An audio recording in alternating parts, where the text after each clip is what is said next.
এখন বলা হচ্ছে 3 সপ্তাহ বেশি চলা ডায়রিয়াতে টনিক বলা হচ্ছে 3 সপ্তাহ মানে 20 দিনের বেশি একটা বাচ্চা পায়খানা করছে তখন তাকে বলা হবে টনিক ডায়রিয়া।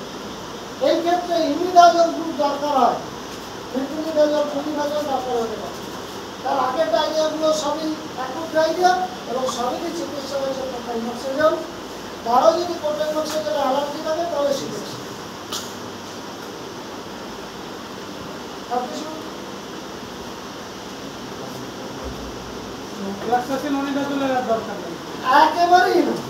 একেবারেই বিপজ্জনক ওষুধ হচ্ছে দুটো মিশ্রণ। দুটো সংক্রমণ হয়নি তো কেন আপনি অনিডাজল দেবেন? এটা তো ফালতু দেওয়া হয়ে গেল।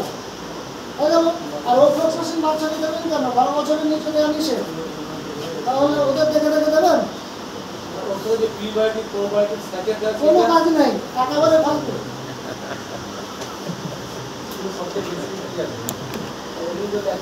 সে রোজের খাওয়া স্বাভাবিক খাবার দিতে আমরা ভয় পাচ্ছি, আবার নতুন খাবার প্রিবায়োটিক প্রোবায়োটিক এনে ঢোকানোর চেষ্টা করছি। একদম এইসব জায়গা থেকে বিরত থাকতে হবে। এগুলো করা যাবে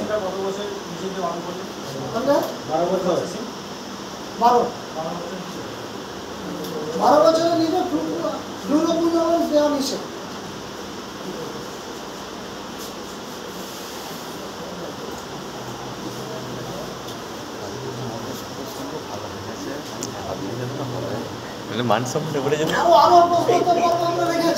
আরো আছে, তারপর হলে লিখে রাখুন ডায়েরিতে, সময় আছে, আমরা যা যা প্রশ্ন আছে আলোচনা করব।